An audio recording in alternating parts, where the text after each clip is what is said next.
Are we on the air? Good. Hello, everybody. This is about to be the funniest shit and the nastiest shit that I've ever posted in my entire life. Really excited. What really grinds my gears today is when motherfuckers try to do the shit to make it seem like they're doing the right thing when they're actually doing the wrong thing. Why do what you say you're going to do when you can't even do what you're asked? Boom. And that's what grinds my gears. It'll look like this when I get back. This is a mockery. This is a mockery. This is a mockery. This is such disrespect. And put myself below. It's alright. I didn't lead you to leave shit. Yes, you did. Jack shit. Daddy was right no jack shit. Alright. Alright. Oh yeah. Well, speaking of. Yes, he was there the whole time. This is like blatant disrespect. From a Thursday to every day. And then that's disrespecting my dining room table. People just don't know how to keep home these days. And to think, now, any of my brothers can tell you that living somewhere you don't want to live as a child is not your choice. That is your parents' choice. And you live in the struggle, you live with your parents, that's why your struggle makes you a little bit better and stronger together. All the boys are together. And I don't know about my sisters, you're a little off, but all the boys are together. And they'll let you know. We struggled for quite a while. But as grown men, we've overcome that struggle. Some people don't know how to overcome that struggle. I live like this? Oh my God! No, I would not. I definitely would not. Here's the situation.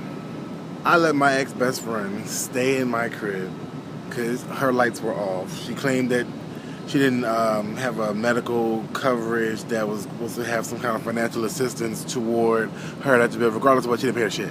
She didn't pay her shit. She didn't pay her shit. Point blank, period. My shit's paid.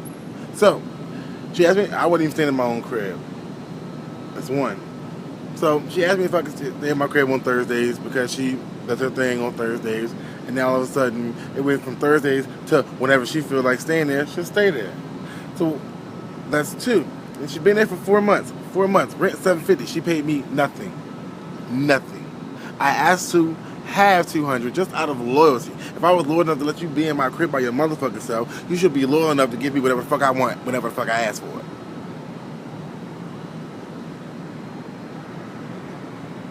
That's where I get. So, I just out of curiosity, just wanted to just ask for it. In general. Just say, hey, it's for rent. But it really was just for my pocket. But she gave me all this argument about rent when rent was already squared away before I even asked for the money. So she said, give me 2 weeks. 2 weeks came. She called me 2 weeks. Okay, I didn't answer the phone, I was asleep. That don't mean spend the money. That means wait till you get a phone call. So you got a phone call.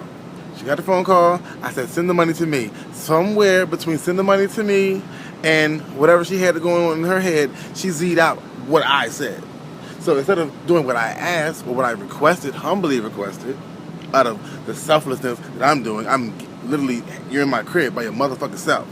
You could be doing God knows what in my crib, in my shit, that I pay bills for. So, I just requested $200 out of niceness. Now, out of anybody that's a loyal and a good friend that they are, regardless of whatever they are in, they will do God honest thing just to get what I need because that's who I am. If I'm doing things with no questions asked, you should be doing the same fucking things with no questions asked.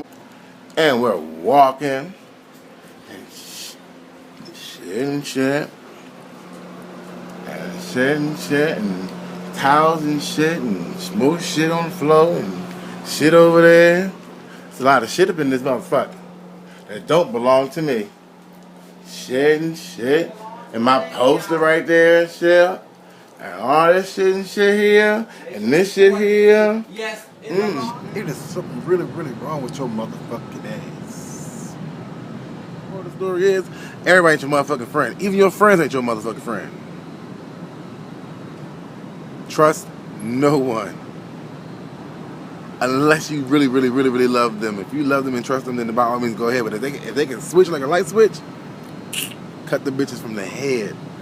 Right now, I'm so glad I'm devoting a 13-year friendship with somebody who has been clearly using me the entire time. Thank you for the revelation. Now I got it. I move on with my life. Who the fuck gonna live in some kind of fucking filth? Who the fuck lives this fucking dirty? But the minute you see this video, you're gonna gag. I've never in my life. Now, I've lived in some dirty shit. I've lived in some nasty shit, but my shit was clean. And I had to, because that's growing up. That's a struggle.